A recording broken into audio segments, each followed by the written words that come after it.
Hi everyone, it's Ashley from Upside Goods Company. I am back and fresh off the heels of a successful product launch. Yesterday, Upside Goods went live to the public.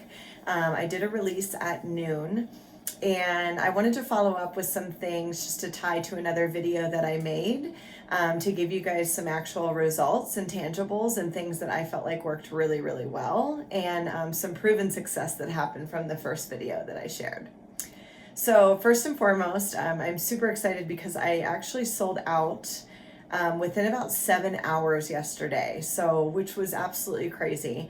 And I don't know. I'm completely shocked by the whole thing and just so humbled and thankful. I had about 150 candles, give or take a couple, to sell. And yeah, by 8 o'clock, seven something and some change, we were completely sold out. And so some things that I just wanted to note about that is not necessarily numbers, because if you look at one of my other videos of 3 tips of mistakes to avoid, one of them is death by comparison. And so I don't share this information to compare. I only share it to give context to what I feel like is successful for pre-launch initiatives that, again, I mentioned. I'll link all of those videos below. So first and foremost, I just wanted to circle back. So I released my social media about 3 to 4 weeks in advance. And with that, I did a lot of reveals, a lot of teasers in regards to the vessels that I was using, the scents that I was using. I gave people a lot of information in regards to like a scale of scent from lighter scents to stronger, so they could kind of pre-pick what they wanted. And a lot of people said that that was really helpful. And when I say a lot, I would tangibly say, and I counted the messages, I had 12 people specifically out of an email list. I think it was at 169 at that point. 12 people specifically said that it was very helpful for me to give them a scale of what scents kind of fell on the spectrum. So I absolutely suggest you get on social media. My main driver was Instagram. I think in the 3 to 4 weeks, I got about 400 followers. I asked people to share. I tagged people in stories. And that's really where friends and family come in the most. Like, obviously they're your support system, but it's okay to ask people, hey, can you share about my product? Or can you share about my business page? Or if you know anyone who likes candles or whatever product you're selling, can you have them tag them here and let them know?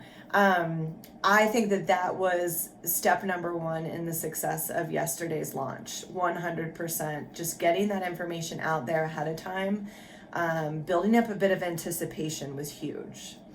The second point that I had mentioned was get as many email addresses as you can.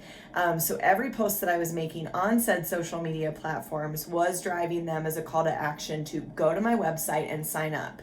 The landing page only had coming soon, December 8th, and then it would say sign up here for information. I have a tracker on my website, and yesterday alone, I think I had about 1,500 people visit my website, and a majority of them signed up for emails and or just ordered. So there really is strong strength in numbers there. And the thing to know about emails is that once you have an email, that is customers giving you direct access to message them. And that's really powerful. Just to give straight numbers, if you're posting on Instagram, a successful post is considering 5% of engagement. That means likes and comments. A successful email campaign is about 25 to 35% open rates. So just there, it lets you know that Instagram, you're not really sure who's going to get it. Email, it's already vetted, it's already confirmed. You know who's going to get it. It just matters if your subject line is going to be interesting enough for them to open it. So that was another one. And my conversion rate from emails was about 3.7%, meaning that a call to action was given via email. And so that means that 3% of those people who clicked on the email then went on to buy, which is really important. Conversion rates are huge, and that will be a whole other video once I get my feet under me. The last tip that I had given for pre-launch success was to get feedback from people, friends or family, or do a little giveaway on your social media as your platform. to get people interested, give them an introductory rate, a very small amount. I did 10 people. And the agreement is that if they did it, they would give me feedback. All of them gave me feedback, which was super helpful. But the thing that was important from that is that out of those 10 people, 7 of them came back when I launched and they ordered again. So who knows, I might have gotten a 10 out of 10 on that if I hadn't sold out of product. But I still feel like 70% return rate was really, really great. So that means that they liked the product. They gave me the feedback, tangible information that I could take, but then also I feel like I got a repeat customer out of that. So the 3 things again, just to circle back, release your social media definitely in advance. It absolutely works. Go ahead and update, get the emails and send the emails. Just so you know, I sent an email out 24 hours before we released, reminding people to set their clocks, and people did, which was crazy. And then I also sent an email out 2 hours after the website went live, just to remind people like, hey, we're live now. This is the time. And both of those had about 45% engagement, meaning that 45% out of 200 people on an email list opened it and then continued to shop with that 3% conversion rate. If I'm losing you, just reach out in the comments below. I'll absolutely walk you through it.